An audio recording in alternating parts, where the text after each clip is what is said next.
Begin with the spine of a continent. The Andes rise from the Pacific in abrupt folds, cliffs and knife-back ridges stacked like pages bent by the Earth's hand.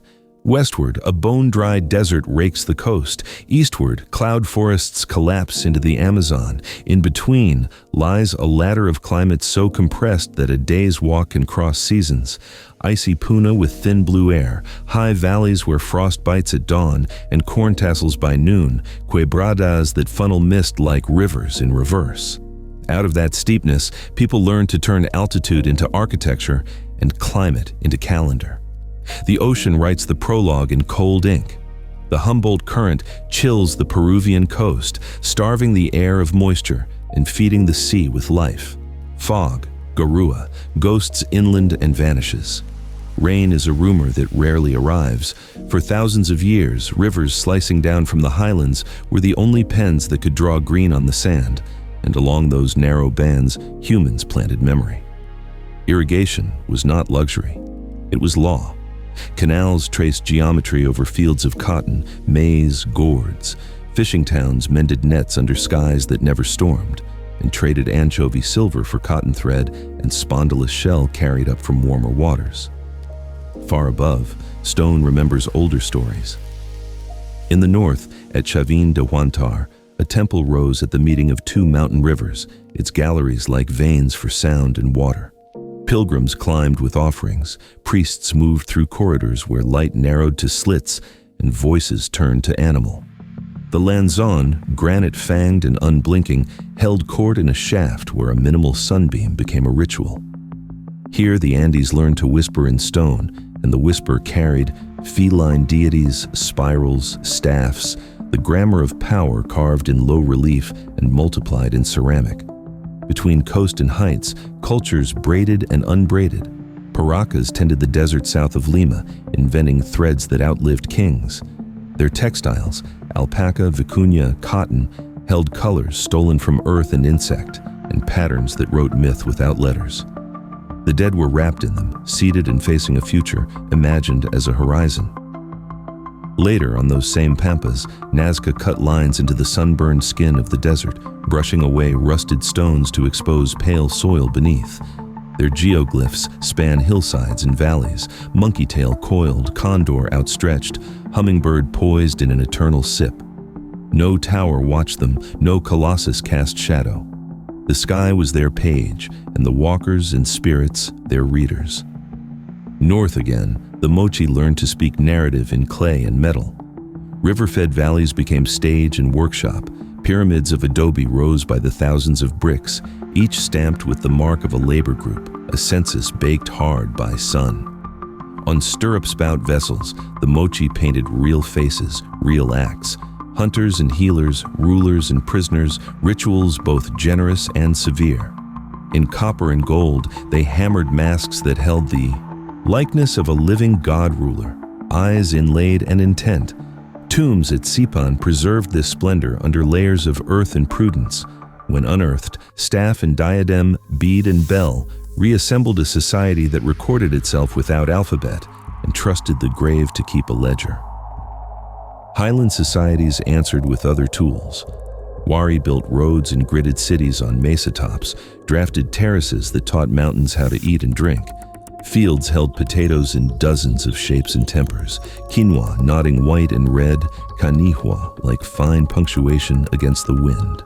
Freeze-drying became a science, chuño made by night frost and day sun, stomped, wrung, preserved into years. Storage was strategy, not afterthought. Colcas, granaries, honeycombed ridges where wind could keep tubers honest.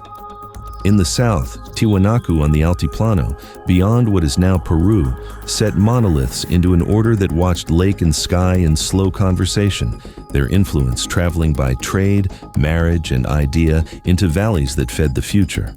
Power concentrated, scattered, and concentrated again. Earthquakes wrote edits no king could ignore. Droughts moved borders without armies.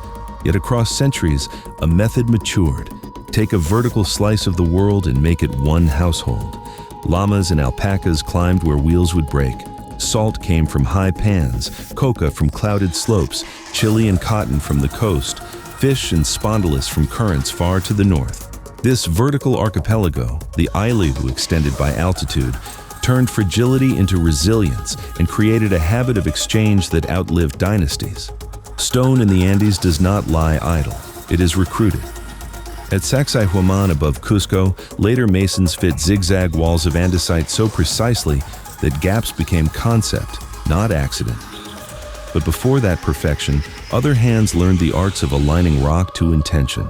Dry masonry that flexed with tremor, trapezoids that told earthquakes to pass by, doorways that tightened as they rose. Water, too, learned obedience. Channels ran level across slope faces, bending where the mountain asked but never where it didn't. Springs were framed with stairs and basins so that a drink was also an audience with engineering.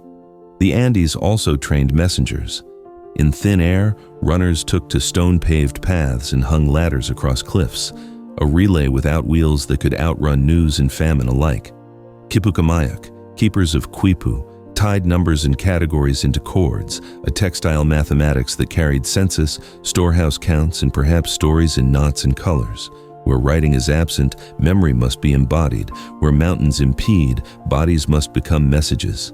The coast did not surrender the stage. The Chimu, heirs to and rivals of older coastal powers, built Chan Chan in adobe's subtle palette.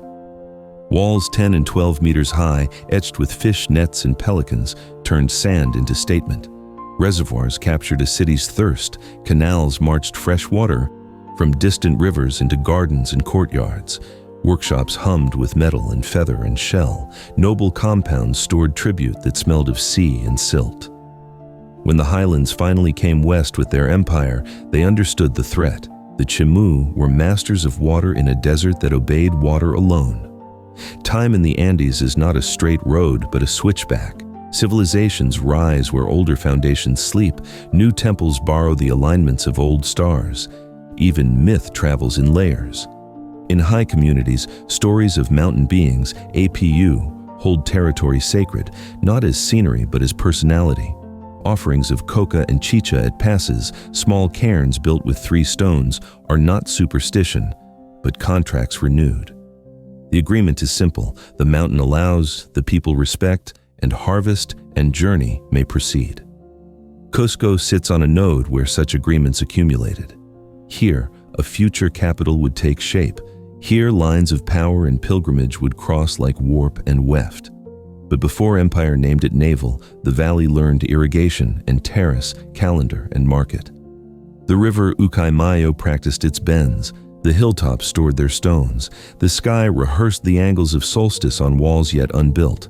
The Andes kept their secrets in plain sight, waiting for hands that could read them. The story of Peru's highlands and coast is not measured only by gold and ruin, but by a discipline of place. In cold, make heat. In drought, make rivers. In tremor, make flexibility. In distance, make exchange. Part of the secret lies in recognizing that the mountain is not an obstacle, but an instructor. Part lies in understanding that the desert is not empty, but a ledger of every path water ever took. And part lies in the knowledge that what vanishes, lines on a pampa, textiles in a tomb, numbers in a knot, can still direct the living if you learn which way to face when you lift your eyes. Call it a turning of the loom, threads long set on the warp, roads, terraces, storehouses, ritual calendars, tightened into a single fabric. In the high valley of Cusco, a lineage took the ridgelines as witnesses and named the place a navel, a meeting of waters, a knot of power. The city that formed there refused to be accidental. 2 moieties, Hanan and Huron, upper and lower, balanced like breath in a chest. Neighborhoods took their places the way stars take theirs, by precedent and negotiation. Streets converged on a temple whose walls taught gold how to hold light, Coricancha, the enclosure of the sun. In its patio, a garden of metal plants and creatures stood as a demonstration that empire could imitate creation, and in its sanctuaries, the discs of Inti and Mama Quila received offerings the way the mountains received snow. Around the sacred precinct, the city grew in layers of stone and meaning. At Sacsayhuaman, zigzag bastions gripped the hill in 3 great strokes. Each block, some the size of a room, nested into its neighbors with an OAT. intimacy that made mortar unnecessary. The fit was not spectacle alone, it was policy. In a land that shuddered without warning, trapezoids and battered walls let buildings lean and survive. Down in the urban grid, canals ran alongside streets, carrying snowmelt and rain the way veins carry memory. Bridges crossed them in small, repeated acts of domestication. The puma-shaped plan of Cusco was not merely metaphor. The head, Sacsayhuaman, bit the slopes. The body housed palaces whose names kept genealogies alive. The tail followed the river as it learned the city's pace. Empire followed intent. Messengers ran outward on the Qhapaq Ñan, the great road system that stitched mountains to coast and jungle. Paved in places, compacted in others, bridged by fiber where stone gave out, the road widened and narrowed according to terrain but never lost itself. Shaski, relay runners, waited at tambos with sandals ready and lungs trained for thin air. A nod of quipu, a shouted message, a basket of coca moved from hand to hand and could reach the far edge of the state faster than a horse in other lands. Way stations offered shelter and supplies. Larger depots, kulkas, kept maize, chuño, charqui in cool, dry air, their ventilation engineered as carefully as their siting. The state did not erase the vertical archipelago, it regularized it. Alas kept their rights and duties. Land was apportioned in thirds, temple, Inca, community, so that worship, authority, and survival shared a field. Work flowed as mita, a rotating public labor called up to carve terraces, raise walls, build canals, or serve in armies. The ledger of that labor was not ink but quipu. Chords and colors knotted in place value, read by trained keepers whose fingers moved like readers over braille. Census, tribute, inventory, numbers nested in narrative, traveled with certainty, and officials could call grain from a hillside storehouse 2 valleys away because the knots remembered. Agriculture rose to meet ambition. At Moray, concentric terraces stepped downward into an engineered amphitheater of climates. Temperature gradients measurable in degrees between rings, a botanical library written in altitude and arc. Maize learned new manners there. Peppers and herbs found their preferred level. Near Maras, a slope captured a saline spring and multiplied it into thousands of shining pans, each managed like a sentence in a communal paragraph. Sun and wind finalized the harvest into crystals that tasted of deep time. Across the sacred valley, at Pisac and Ollantaytambo, terraces combed slopes so steep that gravity seemed briefly negotiated rather than imposed. Stone stairways rose like arguments that had already won. Canals traced their rims. Watchtowers looked not at enemies but at the weather. Water, always the strictest teacher, became ally. At Tipon, channels that could have been merely useful became instruction in grace. Water dividing into equal parts, descending in elegant cascades, crossing thresholds without splash. Springs were framed in cut stone as if to seat a guest of state. In Cusco, fountains counted hours more reliably than shadows when the sky went gray with garua. The point was not luxury, but proof. In a land of hard edges, flow could be governed without cruelty. Belief traveled with policy. The empire mapped itself onto the sky and the land with Sikhe lines, radiating paths from Coricancha to shrines across hills and valleys, each line a sequence of huacas, springs, stones, caves, trees, each with appointed caretakers and ritual duties. Time could be walked. Solstices and equinoxes were not only dates but alignments. A slit in a wall admitted the sun's blade at the exact morning. A tower caught first light on a day promised to divide the year. The tripartite cosmos, Hanan Pacha above, Kai Pacha here, Uku Pacha below, ordered everything from door frames to stories. Condor, puma, serpent were not mascots, but mnemonics for realms held in mind and masonry. Cusco's weave extended outward by conquest, alliance, and relocation. Whole communities moved, mitmakuna, from one valley to another, bringing skills like seeds and receiving new ones in exchange, binding territories with human fiber as roads bound them with stone. Tribute arrived not only as goods but as specialists, featherworkers from the coast, metallurgists from the north, stonemasons from the heartland. In workshops, gold behaved like sunlight hardened, silver like water persuaded, copper like earth persuaded twice. In a Kalawazi, young women learned to weave cloth that wrapped ritual and ruler, to brew chicha for feasts where the state spoke in toasts as well as decrees. Some mountains required more than gratitude. Qhapaq, sacrifices placed on high summits, joined politics to cosmology at altitudes where breath argued with prayer. Children chosen for perfection traveled in ceremony.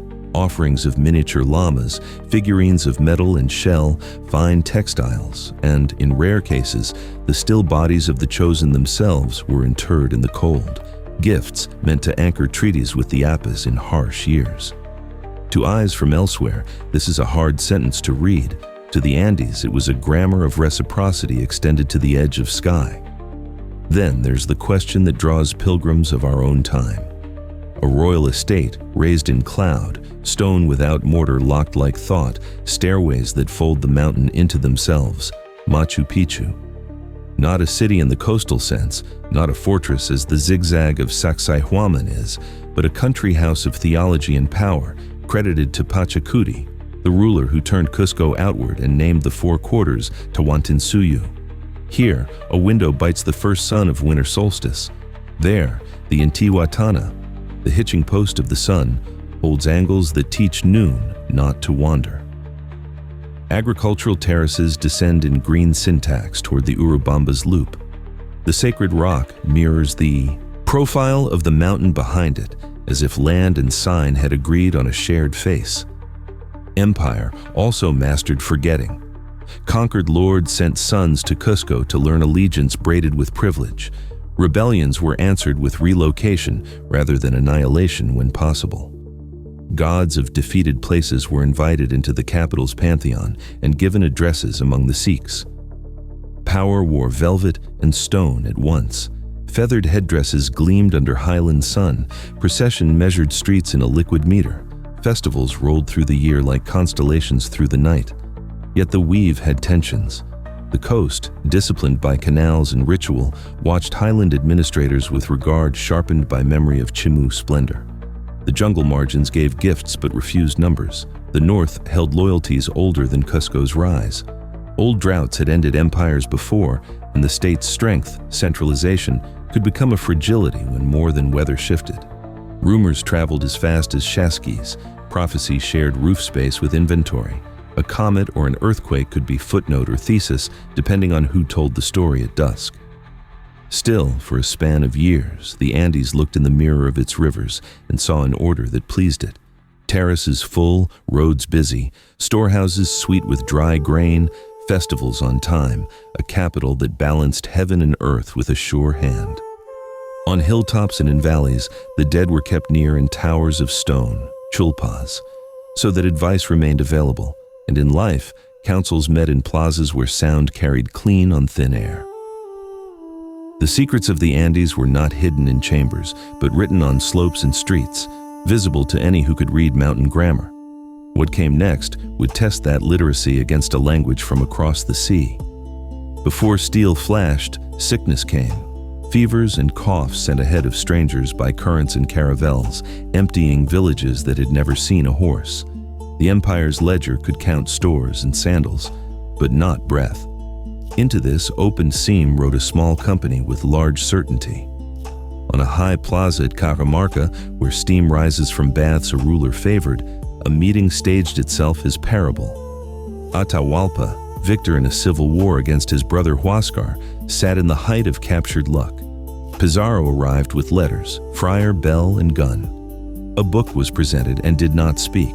The silence became pretext. Cannon sounded like new grammar. In the smoke, the Sapa Inca was seized. Gold and silver filled rooms as ransom. Temples stripped, ornaments melted. Discs pried from walls that held light. And yet the bargain failed.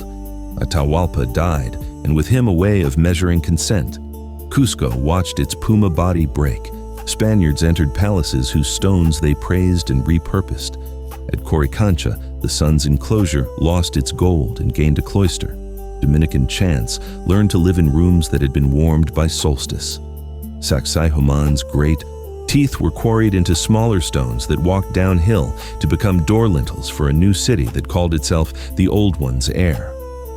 The conquerors wrote titles onto land as if names were fences. Encomiendas parceled people as labor like fields of maize. The Mita, once a rotation of public work, stiffened into a mining draft. Roads that had carried runners now carried ore. Lima rose on the coast where the Rimac spreads its last green before the Pacific. The city took gridded shape, its plaza a stage for proclamations and penances. Churches multiplied, orders planted convents and schools. A viceroy ruled with seals and sails. Calau's harbor learned to count treasure fleets. Galleons left with silver and staples, returned with wine, paper, paint, instruments, and ideas that changed costume as they crossed water. Inland, the chain that bound mountain to sea rerouted through royal bureaucracy. Cusco remained heart, Lima became mouth, silver named the age.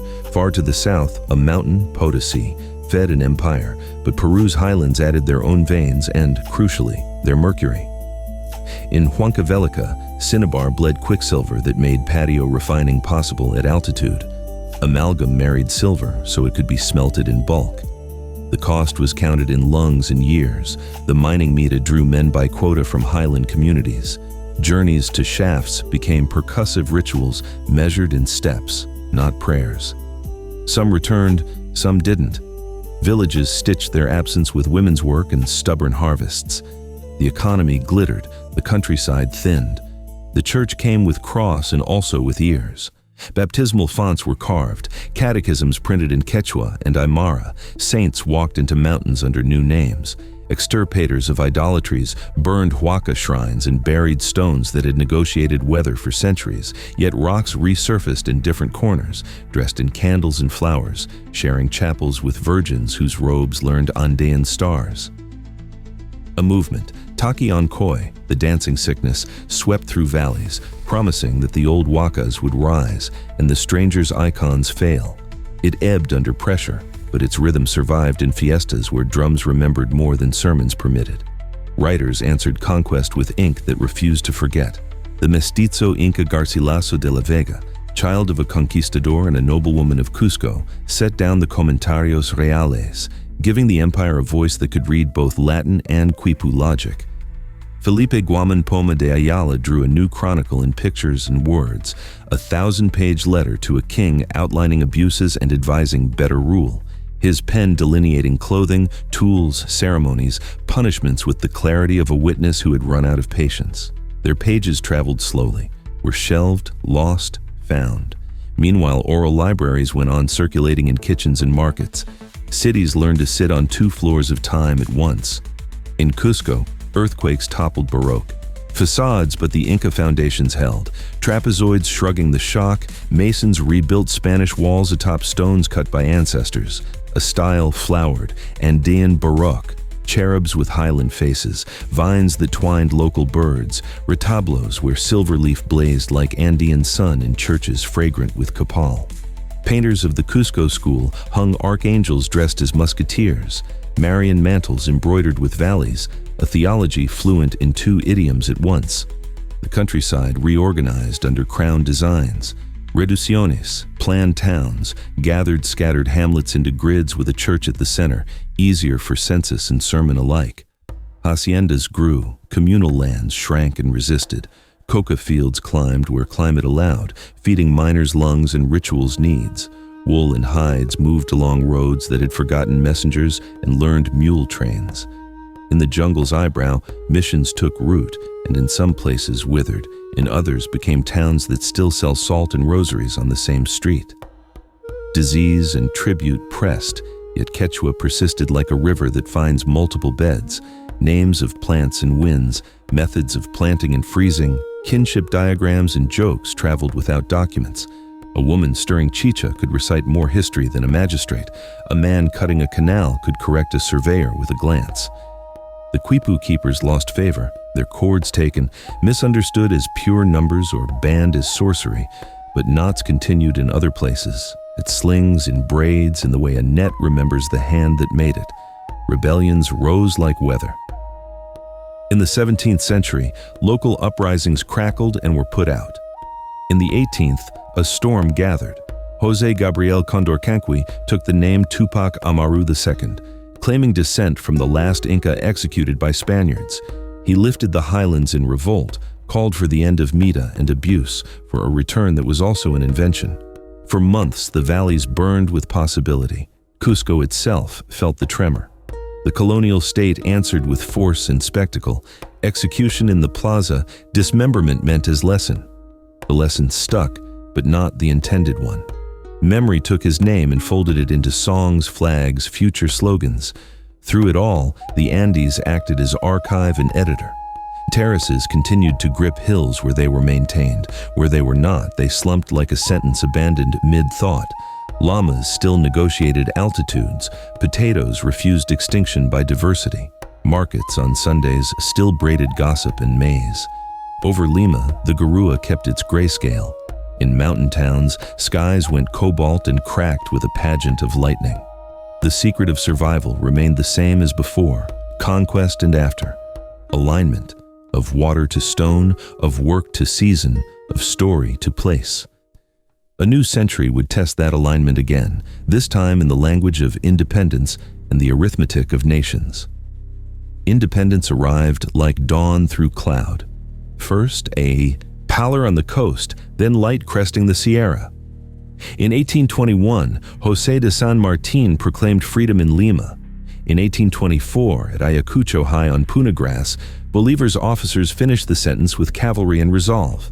A colonial ledger closed, a republic's account opened with debts already inked, fractured regions, languages that the capital half heard, roads that remembered empire more clearly than governments did.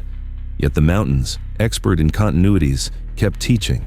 Communities replanted terraces abandoned during wars, saints' days folded into older calendars, and Quechua and Aymara carried law and humor from kitchen to field when decrees on paper thinned at altitude. The 19th century counted riches in bird droppings, guano islands whitening the Pacific like accidental mines. Revenue built docks and boulevards, rails that climbed improbable switchbacks toward Arroyo and beyond. Then the tide went out. War with Chile over nitrate deserts gutted treasuries and burned cities. Lima learned defeat's taste and the stubbornness to rebuild. In the highlands, the ledger of endurance continued. Chuño froze and thawed under old rules. Llamas wrote their slow handwriting across passes. Markets braided gossip with maize. The 20th century unearthed pasts that had never been lost to those who lived among them. In 1911, a Yale professor followed Quechua guides to a ridge the Urubamba River, hugs in a green elbow, and, writing in another language, made Machu Picchu global. Photographs turned cloud and stone into an emblem. But long before magazines inked the place, farmers nearby knew the terraced slopes and the way the solstice scissored light across carved windows. Excavations multiplied across the coast and Sierra. Moche tombs rose in copper and turquoise from Sipan. Paracas bundles unfurled their colors. Nazca's desert lines gained a cartographer, Maria Reicha, who walked and measured them for decades, tracing hummingbird and spiral with a tape, protecting the pampas with a broom and stubbornness. The nation's story widened to include hands never mentioned in viceroyal decrees. Earthquakes kept their editorial privilege. In 1940, Lima shook. In 1950, Cusco's baroque peeled, revealing Inca stone that had been holding the city up all along. In 1970, an avalanche from Huascaran scythed towns in the Callejón de Huaylas. Mourning learned names, building codes learned humility. The lesson repeated itself with variety. What leans survives, what listens to ground and water endures. Engineers renewed an admiration for trapezoids and battered walls. Planners rediscovered that canals and wetlands were not obstacles to grids, but conditions for their success. Politics complicated the century's map. Migration thickened Lima with Andean neighborhoods that planted language and saints on the coast, market stalls selling chuño and queso fresco under Garua, combis shouting routes that once were mule paths, huaynos galloping from speakers into the gray mornings. Later, the countryside faced a violence that tried to rewrite fear as law. Villages in Ayacucho and the Central Sierra bled in the crossfire of an insurgency, and a state that often could not distinguish friend from enemy. In the aftermath, truth commissions wrote their volumes. Mothers carried photographs through plazas like portable altars.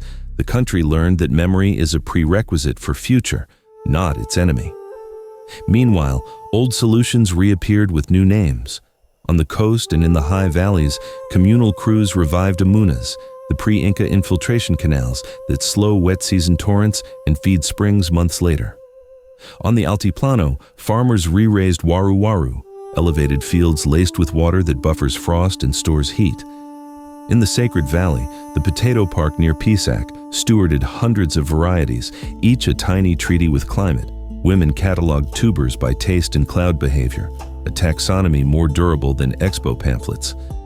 UNESCO inked the Qhapaq Ñan, the old road network, onto another map. For tourists, yes, but also for planners and teachers. The lesson was not nostalgia, it was pragmatism spoken in the grammar of stone and flow. Festivals kept contracts current. At Coiler Reedy, Snowstar, pilgrims climb to a glacier where Catholic hymns and panpipe scales reconcile at altitude, where dancers in luminous costumes orbit ice that has retreated in a single generation. At the Qhapaq Bridge, 4 communities cut ichu grass, twist cables, chant measures older than parish boundaries, and in 3 days throw a rope suspension bridge across a gorge, engineering as ceremony, ceremony as maintenance. In both places, the future stands beside the past, taking notes. Cuisine made a different archive public. Ceviche wrote the Humboldt current in lime and salt. Pachamanca steamed meat and tubers under earth and stone. Quinoa moved from high bowls to global menus. Aji, yellow, red, smoky, drew lines across the palate like Nazca on desert.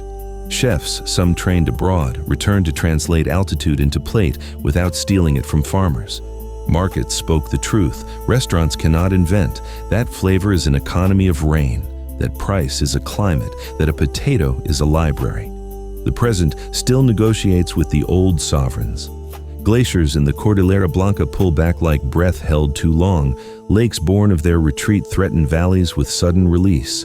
Cities everywhere write aqueducts and desalination plants into budgets, while up high, a woman with a shovel clears an irrigation intake and thereby waters a town. Mining booms again and again, copper, gold, lithium. Contracts glow, rivers silt, communities convene under eucalyptus shade to read environmental impact statements against the evidence their feet produce. The argument is complicated and in progress. Work versus water, revenue versus reciprocity, extraction versus return. The Andes do not intervene. They record who listened. What endures is a way of aligning. You see it in a Cusco mason laying a new wall that respects an old foundation, in a farmer spreading chuño to freeze under a careful sky, in a guide on the Altiplano reading storms from the color of a lake hour by hour, in a school lesson taught in Quechua where a child answers about solstice with a gesture toward a window. You hear it when a procession passes and a conch shell opens a street the way a canal opens a hillside, when a quena's minor key recalls a frost while people dance in shirt sleeves under coastal mist. Travelers come for wonder and leave with instructions. The mountains are not scenery, they are teachers that mark harshly and forgive slowly. The desert is not empty. It is a ledger of what water remembers. The jungle headwaters are not margin. They are a beginning that takes its time. Peru is not a museum, though it houses more past than a single book can carry. It is a workshop where time is refurbished daily, stone shimmed, channels cleared, knots retied in new materials. Stand, finally, on a terrace, any terrace. Above you, the Apus keep their heliographs of snow. Below, the river edits itself around boulders that fell before language. On the far ridge, a line of walkers moves the way processions always have, slow, purposeful, audible before visible. The sun leans toward a window someone cut exactly where it needed to be. A child runs the wall's edge with the unlicensed joy of a person who trusts stone. The secret of the Andes was never hidden.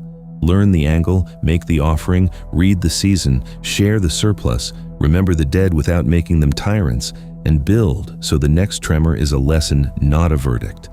The rest is patience, which is another word for altitude spoken slowly.